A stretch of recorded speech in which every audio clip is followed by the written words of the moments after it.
He bought silence for $20,000, but the silence was already taken. Before we continue, tell me, where are you watching from?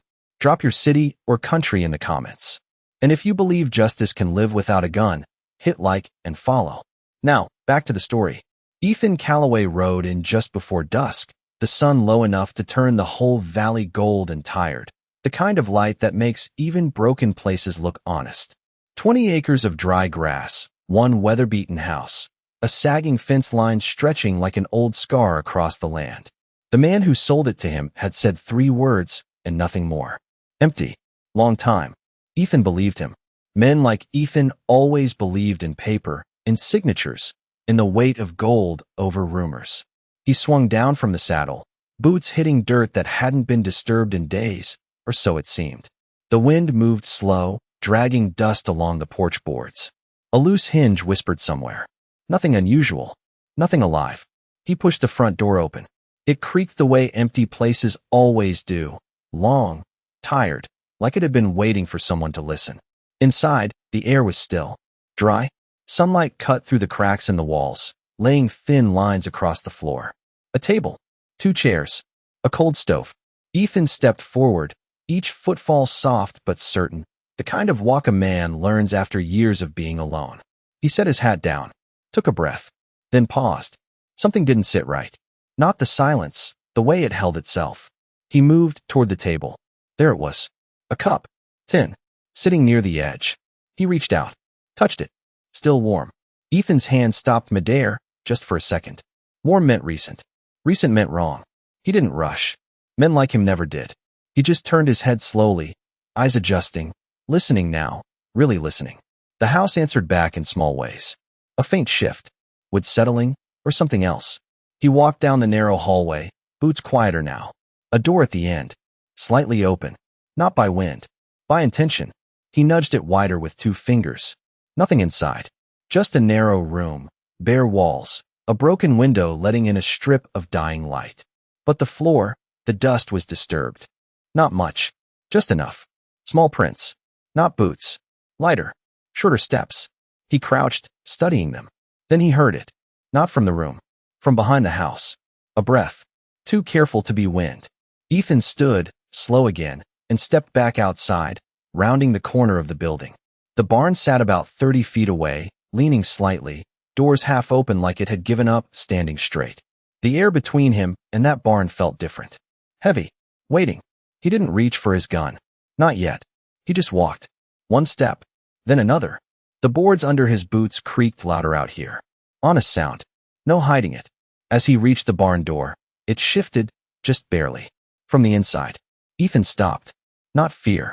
Not surprise. Just that quiet understanding settling in. This place was never empty. It was just occupied by something that didn't want to be found. He pushed the door open slowly. And in the dark, something moved back. The shape in the dark did not run. It did not speak. It simply held its ground like something that had already been cornered too many times before. Ethan let the barn door rest open behind him, the last light of day stretching in just enough to reveal outlines instead of answers. 3 figures. 1 taller, standing slightly ahead. 2 smaller shapes pressed close behind. He did not move closer yet. The air carried a faint smell of hay and something else, something human, something lived in. The taller figure shifted, and for a moment, a thin blade of light caught metal in her hand. Not raised, just held, ready in the only way someone could be when they had nowhere left to step back. Ethan's voice came low, steady, like a man speaking to a nervous horse. You have been here a while. No answer. Only the quiet sound of breath trying not to be heard. He took 1 step forward. Slow. Measured. The boards beneath him answered with a soft creak. The smaller shapes tightened together. One of them let out the faintest sound. Not quite a word. Not quite a cry. Just something that belonged to a child who had forgotten how to trust silence. The woman spoke then. Her voice was rough, not from anger, but from too many nights without rest. Stop there. Ethan. Stopped. Not because of the blade. Because of the way she said it. He had heard that tone before, years ago, in places where people did not expect to be given another chance. He let his hands hang open at his sides, empty, visible. This land is mine now, he said, not as a threat, just as fact. The words settled between them like dust. The woman's shoulders stiffened. The children did not move. One of them peeked from behind her arm, eyes catching the last strip of light, wide and uncertain. Ethan noticed everything in that moment. The patched dress, the worn boots that did not match, the way the woman stood slightly in front, not to attack, but to absorb whatever came first. He had seen that before too. Not on battlefields. In homes that had lost something they could not name. "We are not taking anything," she said. "We will be gone by morning." Ethan glanced around the barn. A small bundle near the wall. A blanket folded twice over. A tin cup resting on its side. Not thieves. Just people staying quiet enough to survive another night. The wind pushed gently through the cracks in the wood, carrying the sound of the open land behind him. Wide. Empty. Unclaimed by anyone who truly needed it. He looked back at them. "You have already been here longer than a night," he said. The woman did not answer that. She knew he was right. The truth had a way of standing in a room, whether anyone spoke it or not. Ethan reached slowly into his coat. The blade in her hand lifted just a fraction. Not enough to threaten. Enough to warn. He paused, then pulled out a folded paper. Held it loosely. "I paid for this place," he said. "Signed this morning." The paper rustled softly. It sounded loud in the quiet. The children stared at it like it might decide their future before anyone else could. Ethan lowered it again. "But paper does not tell me why you are here." The woman's eyes shifted, just for a second. Not toward him. Toward the open field beyond the barn door. As if whatever answer she carried was not behind her, but still out there, somewhere in the distance. And for the first time since stepping onto the land, Ethan understood something simple and heavy at the same time. They were not hiding from him. They were hiding from something that had not arrived yet.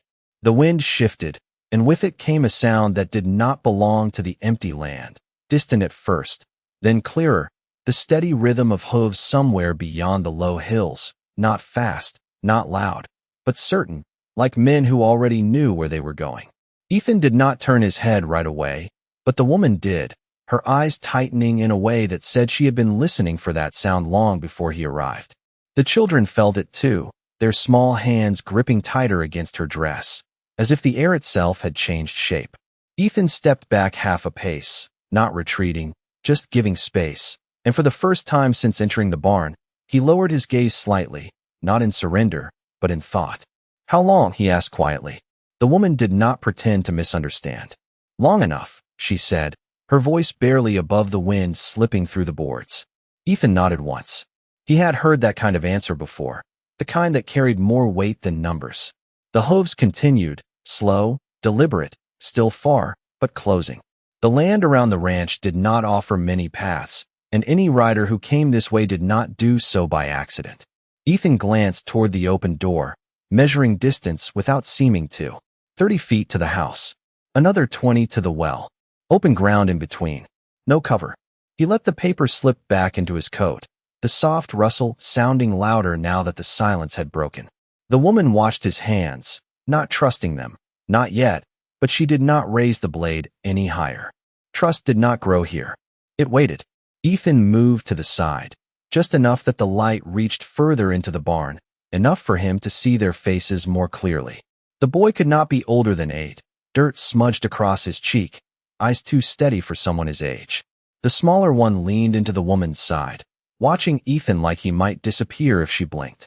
The woman herself stood thin but unbroken, shoulders squared in a way that did not ask for mercy, only space. Ethan looked at them, then out toward the sound again. "They know this place?" he asked. The woman hesitated, and that hesitation said everything. Ethan exhaled slowly, a long breath that carried something heavier than dust. He had bought land before, walked into places that had been abandoned, broken, forgotten, but this was different. This land had not been empty. It had been waiting, waiting for someone with paper to claim it, or someone with nowhere else to go to hide in it. Sometimes those two men arrived at the same time. The hooves grew louder now, no longer a question, but a presence pressing closer against the edges of the ranch. Ethan stepped forward again, but not toward them. Past them. He reached the far side of the barn and pushed open the second door, letting more light spill in, letting the space breathe. The woman watched him, confusion flickering across her face for just a moment. "What are you doing?" she asked. Ethan did not look back. "Giving the dark less room," he said. It was a simple answer, but it settled something in the air. The children shifted, just a little, as if the light itself had weight. Outside, the sound of hooves slowed. Not stopping, just easing, like men deciding how they wanted to arrive. Ethan rested his hand lightly against the doorframe, feeling the rough wood beneath his fingers, grounding himself in something real. He had paid for this place. That part had not changed. But ownership had a way of bending when it meant something that could not be measured in acres. Behind him, he could feel their eyes, waiting, unsure, balancing on the thin edge between fear and something else they did not dare to name. And as the first shadow of a rider stretched across the dry grass beyond the barn, Ethan made a choice that no paper had prepared him for. The riders did not rush the land. They entered it the way men do when they believe they already belong there, slow, steady, letting their presence arrive before their words ever needed to.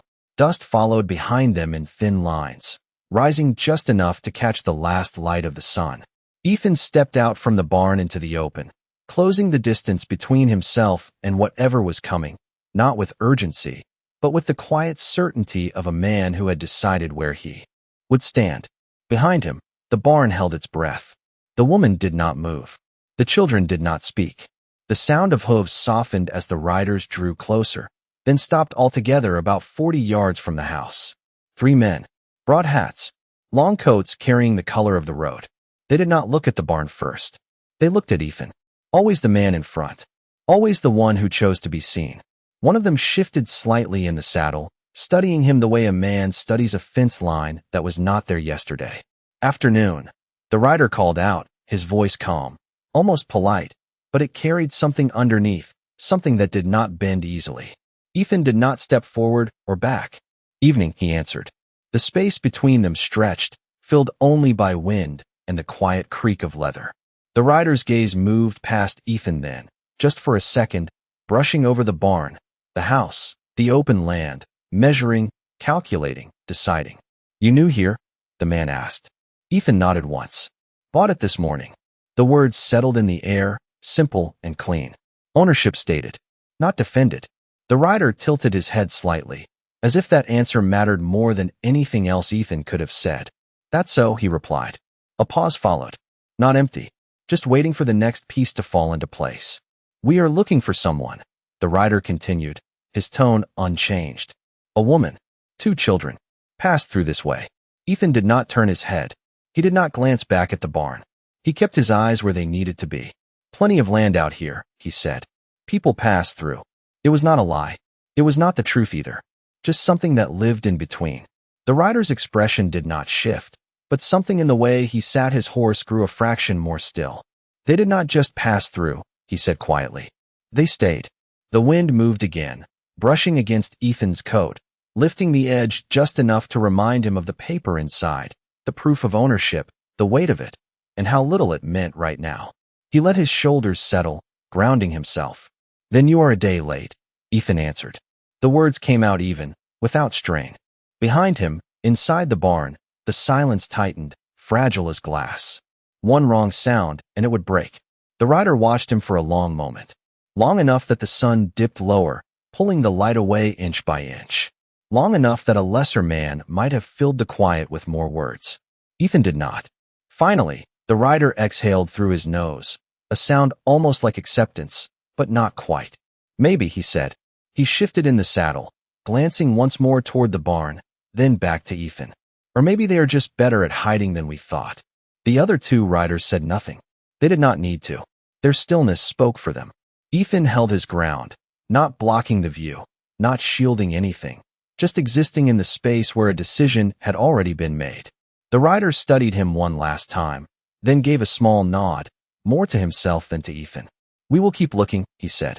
The horses turned slowly, hooves pressing into dry earth, leaving marks that would fade by morning. But not all things faded that easily.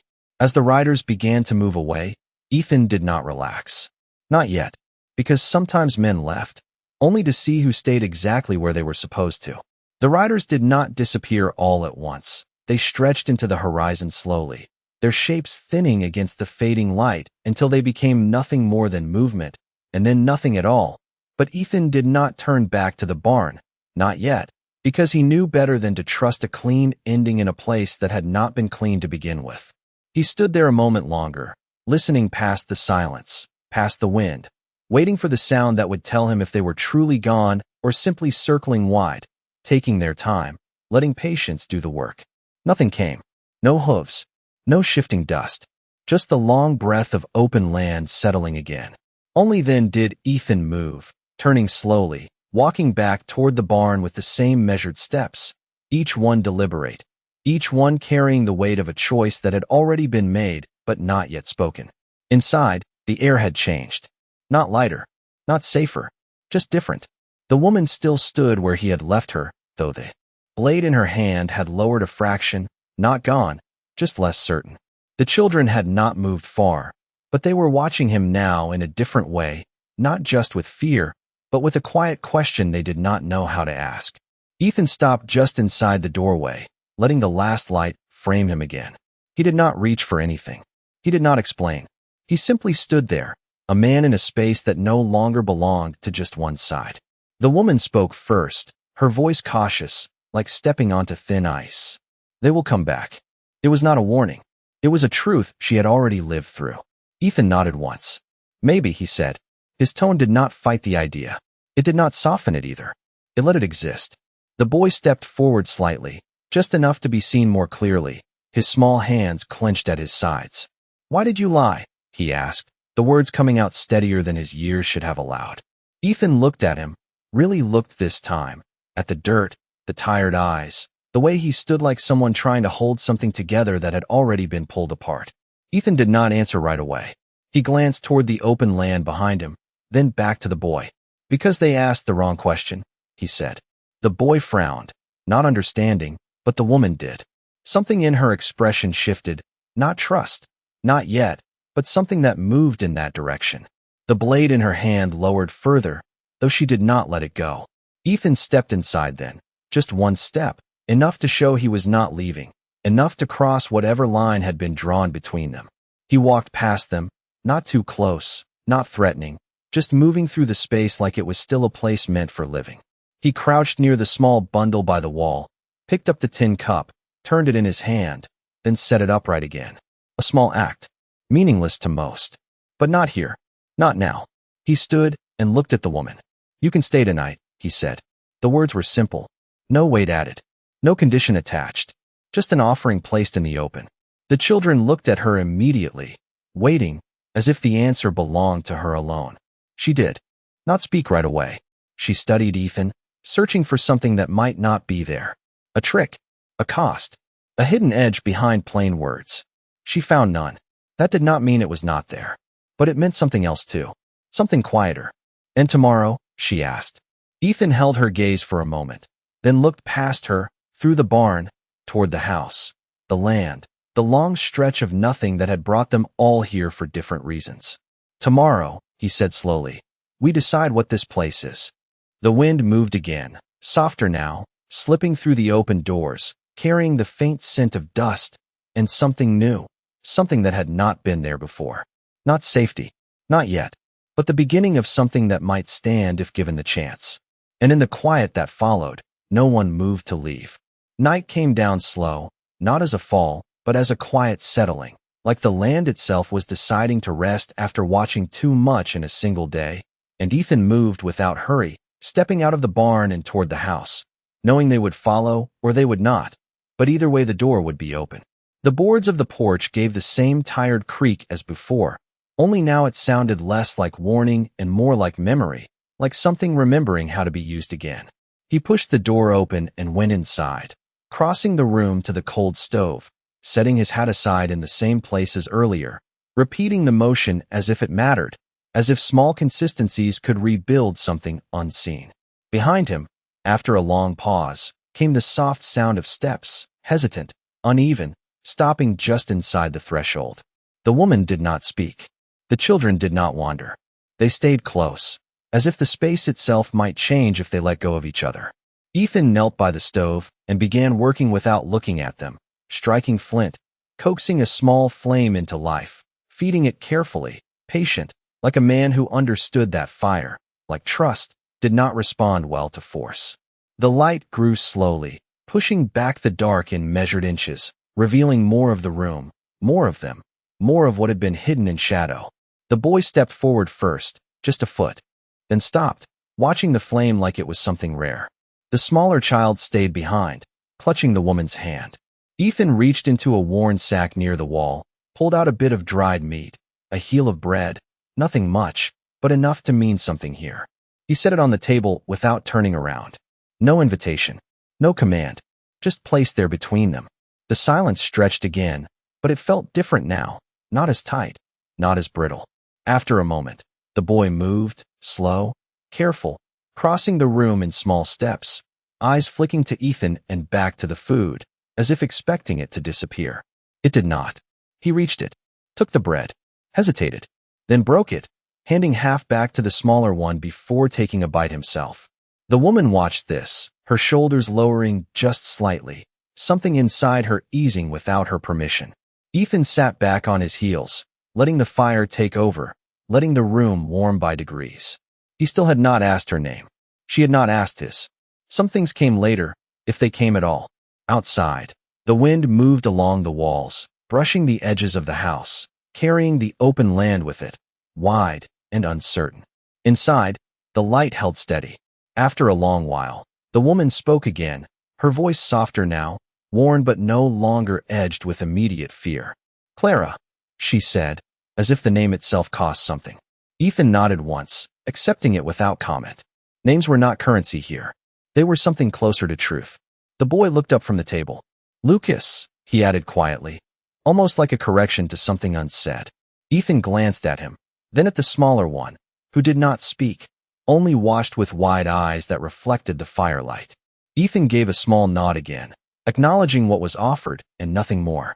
He stood, moving to the window, looking out across the dark land, the line where the riders had disappeared now swallowed by night. His reflection stared back faintly in the glass, a man who had come to own something and found something else waiting instead. Behind him, the room breathed differently now. Not safe. Not yet. But no longer empty. And as the fire settled into a steady glow, Ethan understood something quiet and final for that night. Tomorrow would ask for answers. But tonight only asked that no one leave. The fire burned low but steady, casting a quiet glow that softened the edges of everything it touched, and for a few hours, the world outside the walls felt far enough away to forget, but not gone.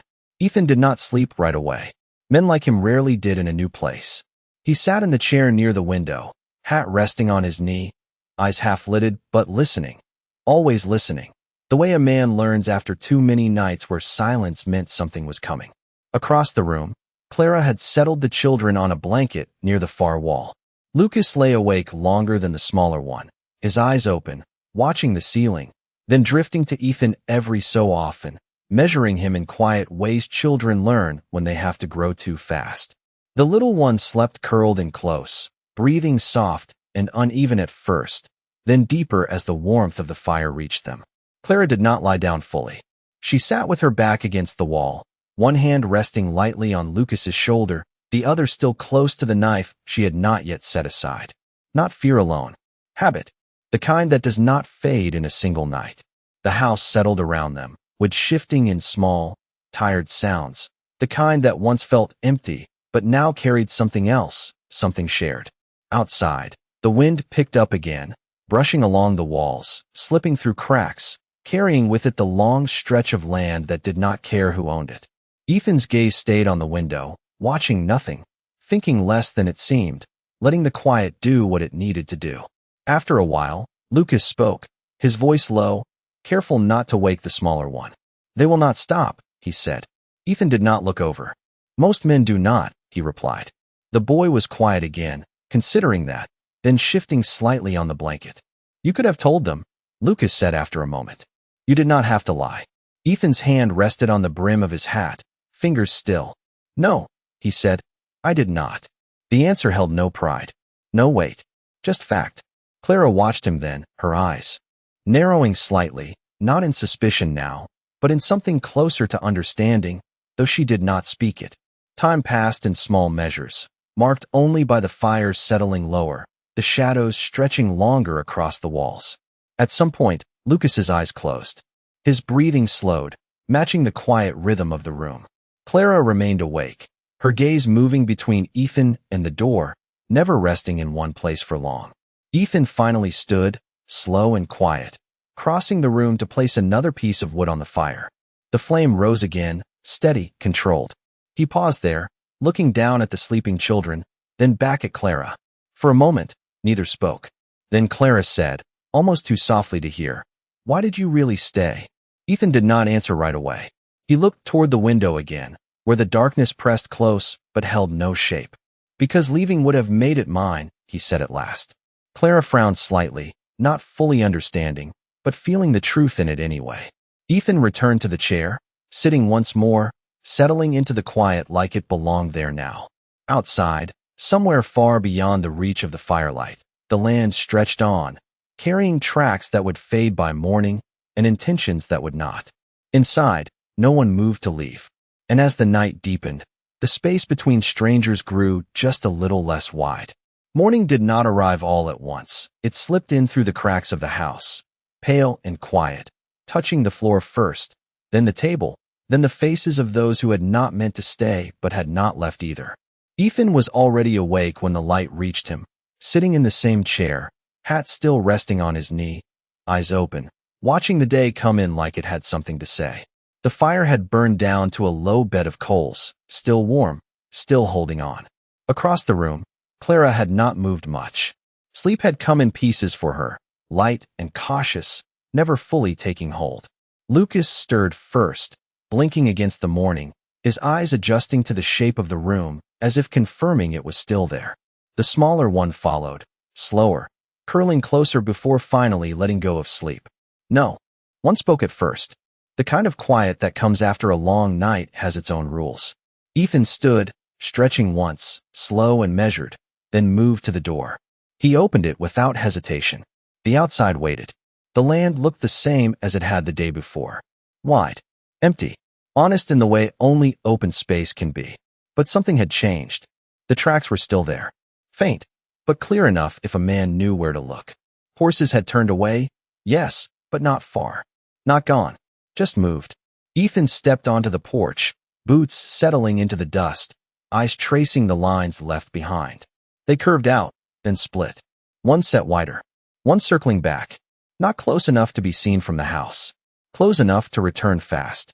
He took that in without reacting. Just another piece placed where it belonged. Behind him, Clara stepped into the doorway, stopping just inside, not yet willing to cross into open ground. "They are still here," she said. Not fear, not surprise, just recognition. Ethan nodded once. Some men do not leave when they say they will. He did not turn back. He kept looking at the land, measuring it differently now. Not as property, as space that needed watching. Lucas stepped up beside Clara, peering past her, eyes narrowing slightly as if trying to see what Ethan saw. "What do we do?" he asked. The question hung there, heavier than it sounded. Ethan rested his hand against the porch rail, rough wood under his palm, grounding again. He did not answer right away. He let the morning settle, let the wind move, let the question stay where it was. Then he stepped off the porch. Not toward the tracks, not toward the horizon, just into the open space between the house and the barn. He stood there for a moment, then turned, looking back at them. "We do not run," he said. The words were not loud, but they carried. Clara's eyes tightened slightly, not in resistance, in thought. Running had been their answer before. It had not held.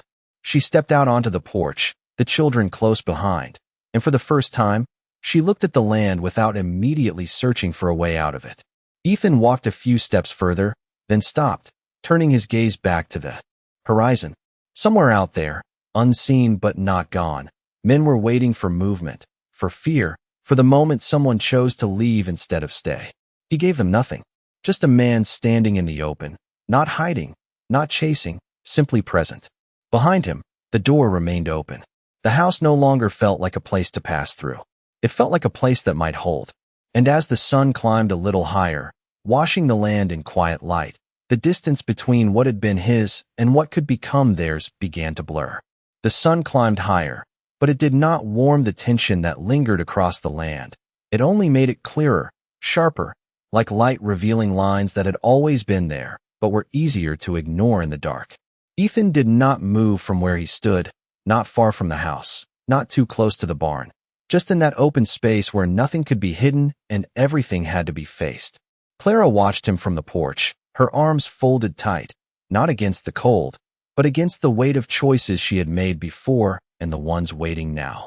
Lucas stepped down beside her, his small boots pressing into the same dust that still held the marks of riders who had not truly left. The younger child stayed near the doorway, one hand resting against the frame, as if needing to feel something solid. The wind moved again, carrying a faint shift in the air, not sound at first, but intention, the kind that settled in before anything else arrived. Ethan noticed it before he heard it. His head tilted slightly, eyes narrowing toward the far edge of the land where the horizon bent just enough to hide movement. Then it came. Not the rush of hooves, not urgency, just a slow return, measured, patient, deliberate. The same riders.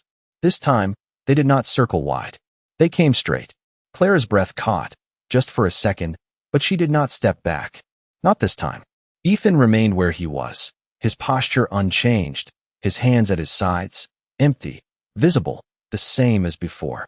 The riders approached until they reached the same distance as yesterday, but something had shifted. They did not call out right away. They waited. The man in front studied Ethan again. Longer now, as if measuring not the land, but the man standing on it. "Morning," he said finally. Ethan answered the same way. "Morning." The words sat between them, lighter than the weight behind it. The rider glanced past him, toward the house this time, not the barn, not the edges, but the place where people stayed. "You get any visitors overnight?" he asked, tone calm, but tighter than before. Ethan did not follow his gaze. "No one came," he said.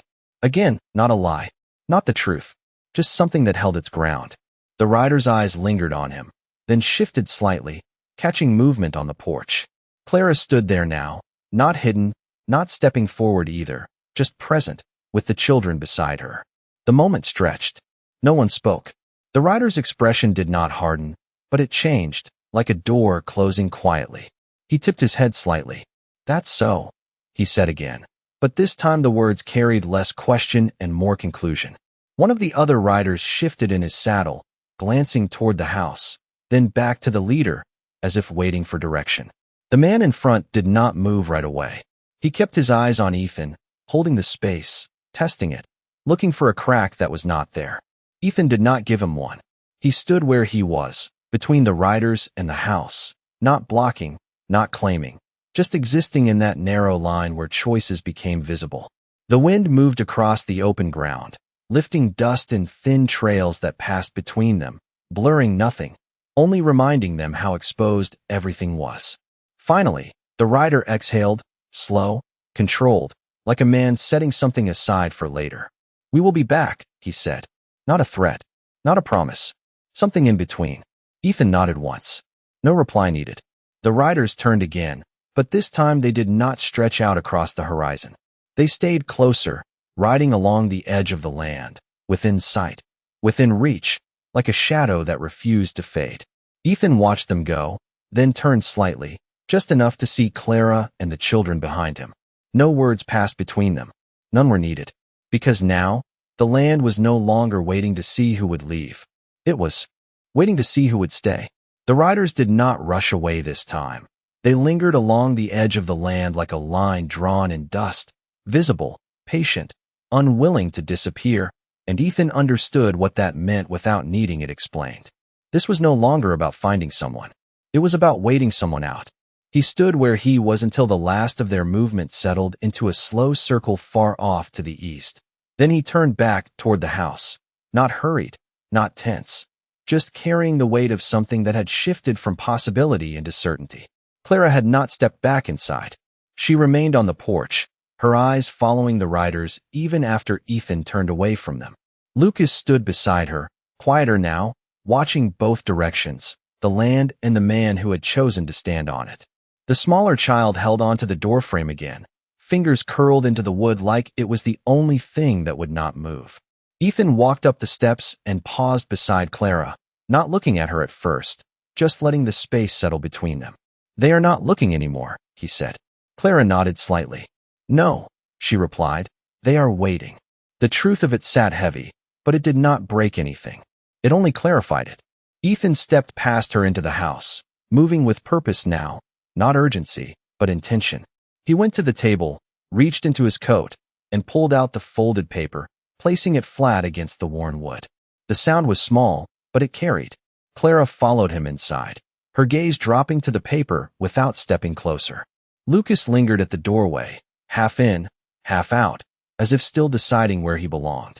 Ethan rested his hand lightly on the document, not holding it down, just acknowledging it. "This says the land is mine," he said. Clara did not answer. She had heard those words before in different places, with different outcomes. Ethan continued, his voice steady, not louder, not softer. "It does not say what happens to the people on it." That made her look up. Really look this time. Not at the man who had stood between her and the riders, but at the man who was now standing in front of something he could choose to keep or let change.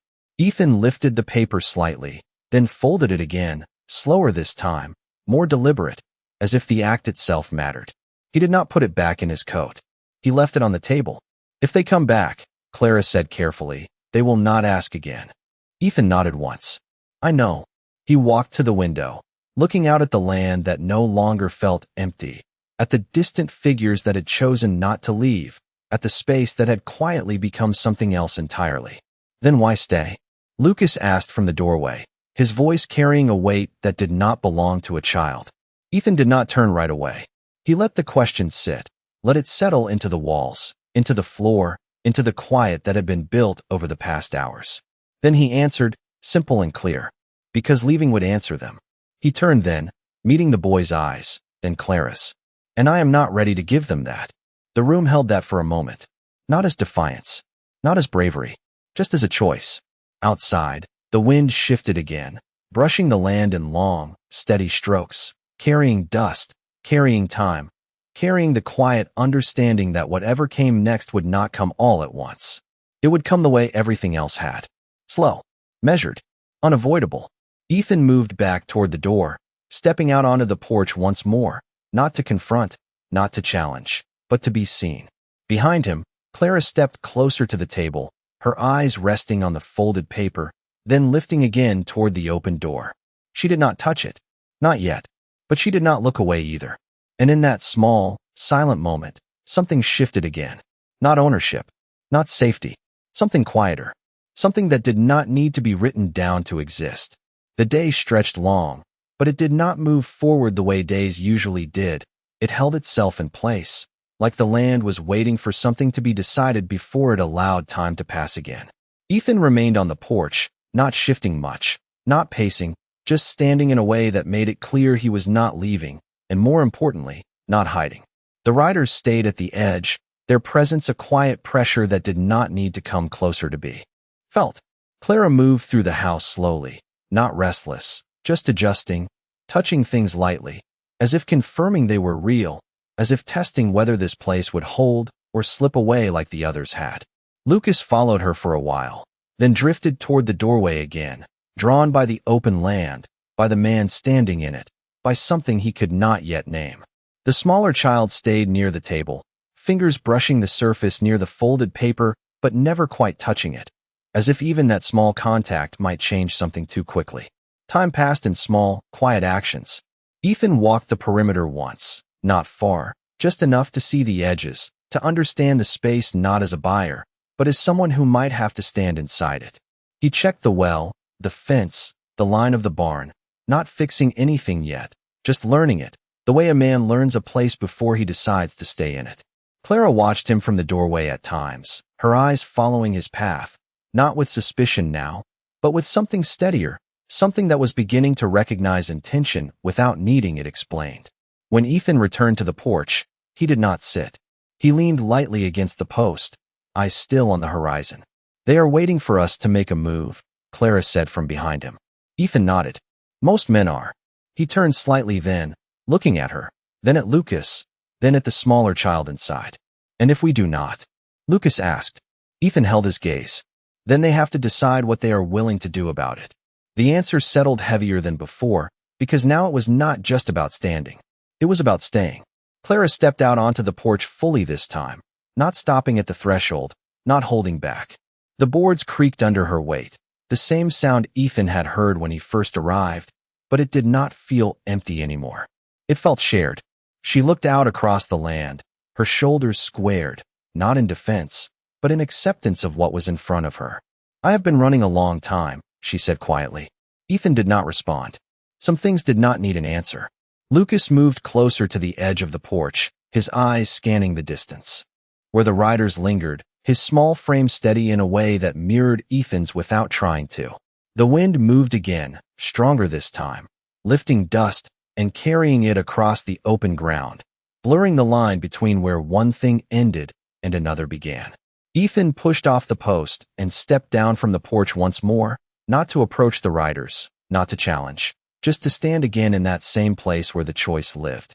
Behind him, he heard Clara step down as well. Not far, just enough. The children remained near the doorway, watching, learning something without words. And in that moment, nothing dramatic happened. No one advanced. No one retreated. The riders stayed where they were. The people at the house stayed where they were. But the distance between them changed in a way that could not be measured in yards.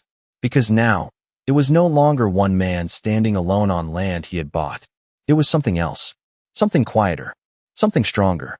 And it did not need to be announced to be understood. The afternoon leaned toward evening again, the light stretching longer across the land, turning everything the color of memory, and still, no one had moved to end what had begun. Ethan stood where he had chosen to stand, not because it was the strongest position, but because it was the clearest. Clara remained a few steps behind him now, not hidden, not hesitant, just present in a way that had not existed the day before. Lucas stood closer to Ethan than to the door, his small frame steady, eyes fixed on the horizon where the riders lingered, watching, waiting, measuring a different kind of distance now.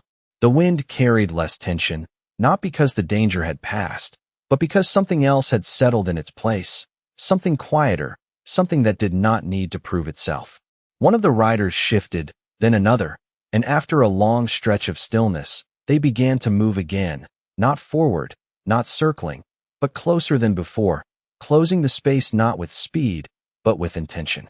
Ethan did not step forward to meet them. He did not retreat either. He simply stayed. The lead rider approached within 30 yards this time, then stopped, his horse breathing slow, the dust settling around its hooves.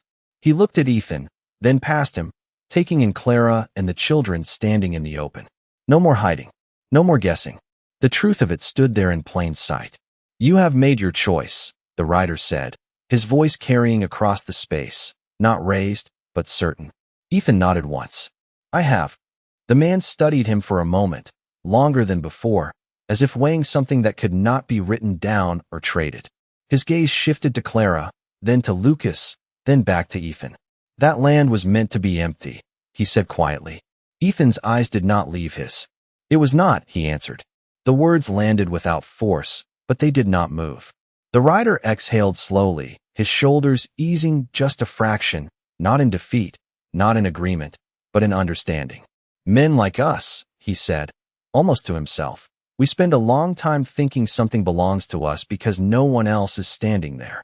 He looked around the land, the house, the barn, the people now visible in the open. "Sometimes we are wrong."